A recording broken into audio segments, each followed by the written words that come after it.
د یو انجنې ویډیو چې ریکارډ شي، یو کس ظلم وکړي یا په کسخانه کې یا په دکان کې یا هغه ځان ته موبایل کې ریکارډ کوي، هغه موبایل ریکارډ بل چا ته لاس ته وغورځېږي، هغوی سوشل میډیا ته اچوي. دویم یو کیس تاسو به حتما لیدلی وي چې په یو واده کې یو ورور دی ماشاءالله ښایسته لونګۍ اغوستې ده، خپل ناوې سره روان دی، یو بل کس چې ورته مخ ته ناست دی هغه ته نه پټه ویډیو کوي. ما ته سوال دا و، دا ویډیو ما ته لږ زره ښکاره شوه، ما خو لرې کړه چې دا کس څوک چې نه ویډیو کوي دا څومره بې شعوره، بې منطقه، بې ارزشه، بې قوانینو انسان دی. داسې انسان چې تا ده باندې چا لکه چې ذهني تجاوز کړی وي، ځکه ذهن کار پرېښی دی چې دا کار یې کړی دی.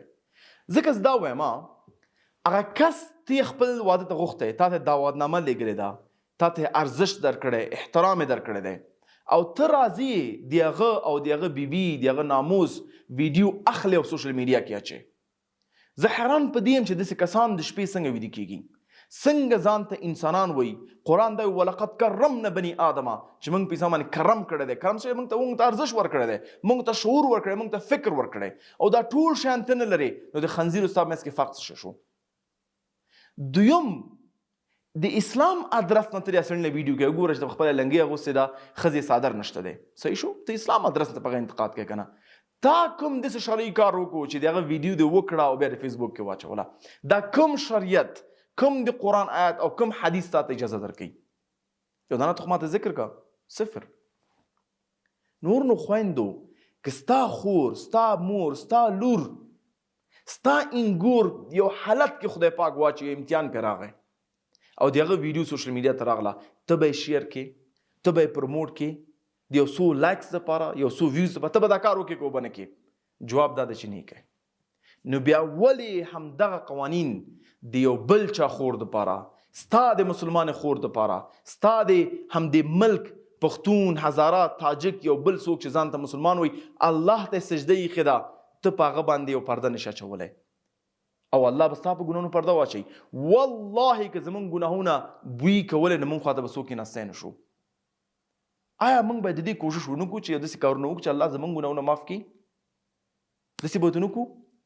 نو ما ته ډېر جالبه دا ده چې څنګه بې شعوره خلک یو ویډیو فیسبوک کې واچوي او دوامداره یې نشروي تر څو پورې چې هغه جنۍ یا خودکشي وکړي یا هغه فامیل یې ووژني یا نور فتنې چې نه جوړ شي.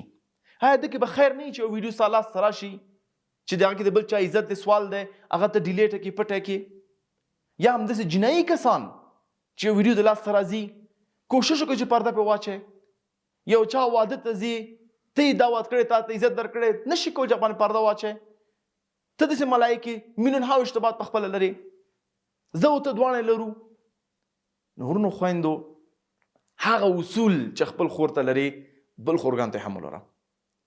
زه به تاسو یو حدیث شریکم، رسول الله صلی الله علیه وسلم خواته یو ځوان راغی، ځوان و، نوی ځوان و، صحابه کرام خواته ناست دي، ته یا رسول زه غواړم زنا وکړم، طاقت را نه کېږي. رسول الله صلی الله علیه وسلم ورته ونه ویلې چې ته قرآن کې دا حرام دی، دا حدیث دی، دا آیات دی، نه. هغه ورته ویل چې که ستا مور سره څوک زنا وکړي ته به څه فکر کوې؟ که ستا خور سره څوک زنا وکړي ته به څه فکر کوې؟ همدا کار چې ته غواړې او بل چا ستا خور مور سره ته به څه فکر کوې؟ آیا غواړې؟ هغه ورته نه، هرګز نه غواړم. نو بیا ته نور سره غواړې. والله دا اصول دي چې ته د یو چا برعکس چې کوې، الله به تا په هغه امتحان کې هم چانه اچوي. که ته خپل عزت، ناموس او شعور ته تشویشي، نو لطفا د نور مسلمانانو هم عزت او ناموس او شعور ته لږ توجه ورکړه. د 2 ویوز دپاره غواړې خپل دنیا او آخرت خرڅ کړې، نو کېدای شي تا به دومره بې ارزښته انسان اوسې دا کار چې وکړې.